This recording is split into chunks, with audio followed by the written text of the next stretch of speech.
Hello दोस्तों, मेरे इस यूट्यूब चैनल में आप सभी लोगों का स्वागत है। आज की इस वीडियो में मैं आपको बताऊंगा स्वतंत्रता आंदोलन के समय जो हमारे साथ महानायक नेता थे, जिन्होंने हमारी मदद की और हमें आज़ादी दिलाई, उन्हीं के बारे में आज हम बात करेंगे। दोस्तों, जब भी हम 15 अगस्त की बात करते हैं तो हमारे सामने देशभक्ति की भावना और वह गौरवान्वित पल आ जाता है जब हमारा देश आज़ाद हुआ था और अंग्रेज हमारे देश से लौट गए थे। साथ ही इसके अलावा हमें आज़ादी दिलाने में वे महानायक भी याद आ जाते हैं जिन्होंने हमें आज़ादी दिलाने के लिए अपना सब कुछ न्यौछावर कर दिया और अपना जीवन इसी उद्देश्य में जिया। आज इस आर्टिकल में हम आपके साथ उन्हीं महान देशभक्तों का परिचय कराएंगे जिन्होंने हमें आज़ादी देकर हमारे राष्ट्र को स्वतंत्र राष्ट्र बना दिया और जिनके कारण आज हम आज़ाद जीवन जी पा रहे हैं। हमें जब भी देश की बात आए इन देश के महान नायकों को हमेशा याद कर लेना चाहिए और इनके बलिदान को कभी भी भूलना नहीं चाहिए। सबसे पहले नेता थे हमारे महात्मा गांधी। महात्मा गांधी देश की आज़ादी में जिस इंसान ने अपने सबसे ज़्यादा सहयोग दिए वे थे हमारे देश के राष्ट्रपिता महात्मा गांधी।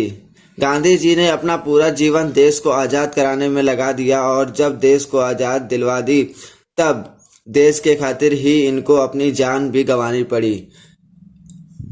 महात्मा गांधी हमको हमारे देश के बापू भी कहलाते हैं, the father of nation. Mahatma Gandhi ने उपाधि हासिल की थी।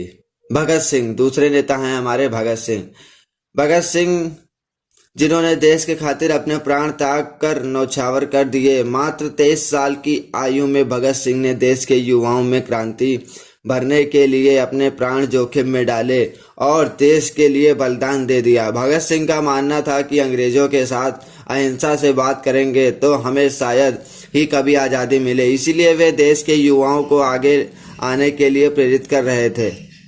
तीसरे नेता थे हमारे सुभाष चंद्र बोस। सुभाष चंद्र बोस के व्यक्ति थे जिन्होंने देश के आज़ाद कराने की कसम खाई थी। इनका मानना था कि अंग्रेजों के साथ बात करने का कोई फायदा नहीं है और हमें तभी आज़ादी मिल सकती है जब हम इनके साथ मुकाबला करें। इसी मकसद से इन्होंने आज़ाद सिंह हिंद फौज बनाई थी, परंतु खेद की यह बात है अपना यह मकसद पूरा करने से पहले ही सुभाष चंद्र बोस इस दुनिया से दूर चले गए। चंद्रशेखर आजाद अपने प्राणों की परवाह न करना और अंग्रेजों को मुंह तोड़ जवाब दिया। चंद्रशेखर आजाद ने खुद के बल पर अंग्रेजों से कई बार लोहा लिया और अंग्रेजों के दांत खट्टे किए और इसी दुश्मनी के कारण उन्हें अंग्रेजों ने घेर लिया था और उनकी हत्या करना चाहते थे, लेकिन बहादुर चंद्रशेखर आजाद ने कसम खाई थी कि वे अंग्रेजों के हाथों नहीं मारे जाएंगे। इसीलिए उन्होंने खुद को गोली मार दी और लाखों युवाओं को अपने बलिदान से इंस्पायर किया। पांचवें नेता थे हमारे सरदार वल्लभ भाई पटेल।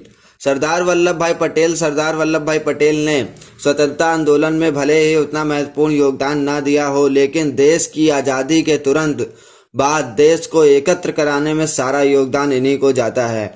जब देश आज़ाद हुआ उस समय यह डर था कि कोई और देश भारत पर आक्रमण करके भारत पर कब्जा ना कर ले, लेकिन पटेल की समझदारी से भारत के सारे राजवाड़े भारत देश में शामिल हो गए और भारत का एक एकत्र राज्य बन गया।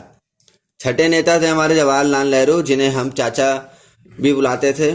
हमारे देश के पहले प्रधानमंत्री और कांग्रेस के सबसे बड़े नेता जवाहरलाल नेहरू ने अंग्रेजों को कई बार राजनीति से मात दी थी। उन्होंने बार बार कांग्रेस पार्टी के बल पर अंग्रेजों पर भारत की आज़ादी के लिए दबाव बनाया था। इन्होंने पॉलिटिकल डिप्लोमेसी के द्वारा भारत को अंततः आज़ाद कराने में अपना योगदान दिया और आज़ादी के बाद लगातार 3 बार देश के प्रधानमंत्री बने।